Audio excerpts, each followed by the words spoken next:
आज का episode classroom से शुरू होता है, जहाँ सेंजी के दोस्त से मार्केट चलने के लिए कहती है। यहाँ डुआन बाहर उसका वेट करता रहता है। गार्ड से पूछता है कि सेंजी ये है क्या, तो वो बताते हैं कि सारे बच्चे जा चुके हैं। तो वो बोलता है क्या मैं स्कूल में जाके चेक कर सकता हूँ। तो गार्ड कहते हैं सब जा चुके हैं। तो डुआन कहता है कि एक काम करिएगा, जब सेंजी आपको दिखेगी तो आप बता दीजिएगा कि मैं उसका वेट कर रहा था। यहाँ सेंजी के दोस्त उसे मार्केट ले जाती है और बोलती है इस रास्ते से नहीं, उस रास्ते से हम चलते हैं। तो सेंजी कहती है वो रास्ता सही नहीं है, वहाँ हमें नहीं जाना चाहिए, स्कूल के टीचर ने मना किया है।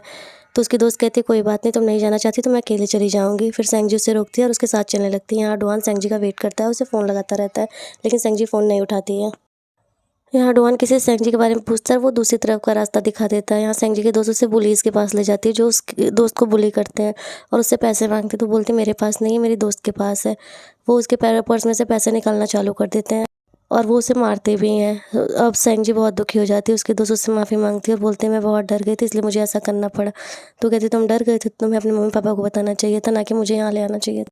सेंजी कहती जब मुझे चोट लगी तब भी तुमने मुझसे बात नहीं की, तुमने मुझे उसके बर्थडे के बाद इग्नोर कर दिया था।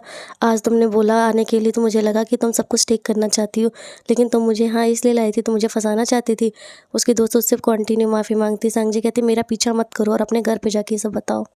अब सेंजी दुखी होकर जाने लगती है तो सामने से उसे डुआन दिखता है। उसे देख के वो रोने लगती है और उससे गले लग जाती है। डुआन कहता है क्या हुआ, मत घबराओ, मैं हूँ तुम्हारे साथ, मुझे बताओ क्या हुआ है। सेंजी कुछ नहीं बोलती, बस रोती रहती है। अब डुआन उसे एक शॉप पर लाता है और उसे ड्रिंक देता है पीने के लिए और उससे पूछता है बताओ क्या बात थी। सेंजी पहले मना करती है। डुआन कहता है बताओ मुझे, तो अब तुम मुझसे भी झूठ बोलोगी। तो सेंजी बता देती है कि उसके दोस्त ने उसे किस तरह से फंसाया। वो कहता है तुम्हें ऐसे दोस्तों की कोई ज़रूरत नहीं है, तुम्हारे साथ कुछ भी गलत हो तुम यान से बताओ, यान से नहीं बता सकती तो तुम मुझे बताओ, मैं सब कुछ ठीक कर दूंगा। सेंजी कहती है मैं तुम्हें परेशान नहीं करना चाहती, इसलिए मैंने तुम्हें कुछ नहीं बताया। तो डुआन कहता है कि क्या उन्होंने तुम्हें मारा है भी। तो सेंजी कहती है नहीं, उन्होंने मुझे नहीं मारा, बस पैसे लिए। तो कहता है तुम्हारे हाथ में चोट कैसे लगी। कहती है कि अपने से ही मुझे लग गया। सेंजी कहती है मैं घर जाके अपने मम्मी पापा को सब कुछ बता दूंगी, तुम परेशान मत हो। डुआन कहता है ठीक है, अब हमें घर चलना चाहिए। सेंजी कहती है बस ले लेते हैं। डुआन कहता है तुम्हारे पैर में चोट लगी तो तुम कैसे चल सकती हो, चलो कोई अगर तुम्हारे पैर पे रख देगा तो तुम्हें ज़्यादा चोट लग जाएगी। फिर वो लोग एक साइकिल पे बैठते हैं और जाते रहते हैं। डुआन कहता है कि इस रास्ते से तुम कभी आई हो सेंजी। सेंजी कहती है नहीं। तो कहता है कितना सुंदर रास्ता है, कितने सुंदर सुंदर फ्लावर्स हैं यहाँ पे। अब ये दोनों लोग जाते रहते हैं और सॉन्ग बजता है। अब सेंजी पूछती है आजकल यान क्या कर रहा है। तो डुआन बताता है कि यान इंटरव्यू की तैयारी कर रहा है। तो सेंजी कहते हैं लगता है यान बहुत जल्दी जॉब में लग जाएगा। तो डुआन कहता है कि हाँ अब ग्रेजुएशन पास में आ रही तो सब लोग तैयारी ही कर रहे हैं। तो वो कहता है कि सेंजी अब तुम क्लास 11th में पहुंच गई हो, तुम्हें जल्दी ही अपना स्ट्रेस कम करने के लिए कुछ सीखना होगा, जैसे कि साइकिल चलाना। अब डुआन और सेंजी घर पहुंचते हैं तो डुआन कहता है कि सेंजी अगर तुम्हें स्टडी से रिलेटेड कोई भी प्रॉब्लम हो तो मुझे बताओ और मुझे नहीं बता यान को बताओ। तो सेंजी कहती मैं यान को ज़रूर बताती अगर यान मेरा मजाक ना उड़ाता तो।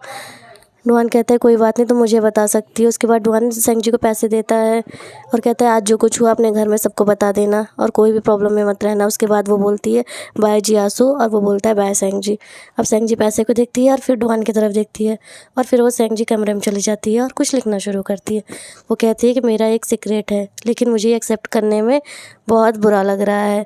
मेरा सीक्रेट ये है कि मैं डुआन को पसंद करती हूँ।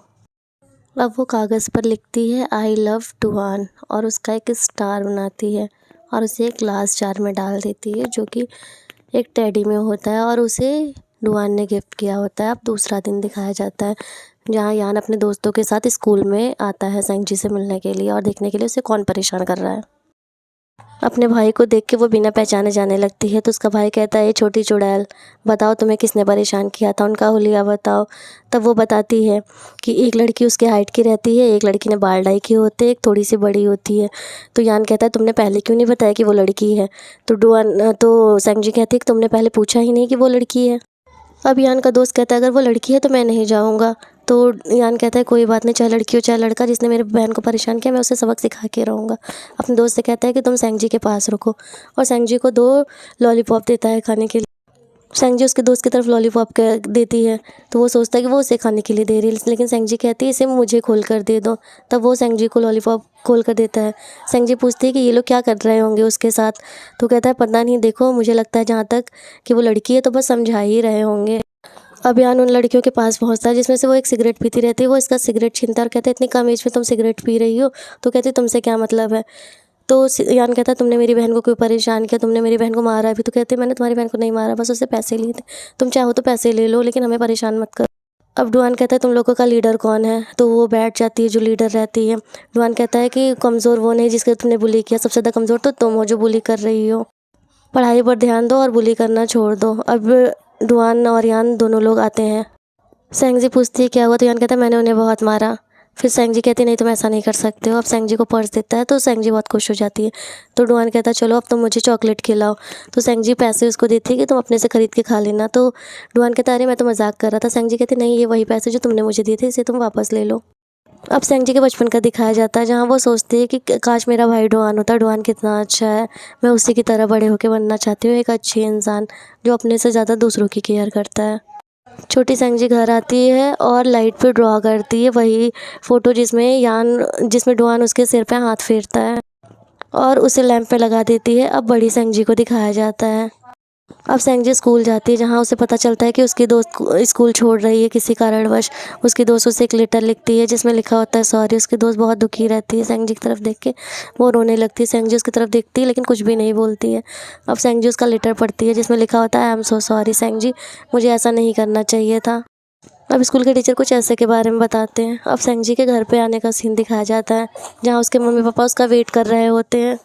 उसके पापा कहते हैं सेंगजी ये क्या है, तुम्हारे फिजिक्स में बहुत कम नंबर आए। तो सेंगजी कहते हैं मैंने तो कुछ भी नहीं पढ़ा था, मुझे फिजिक्स बिल्कुल पसंद नहीं, मैं पास हो गई, ये बहुत बड़ी बात है, मैंने तो इसकी भी उम्मीद नहीं की थी।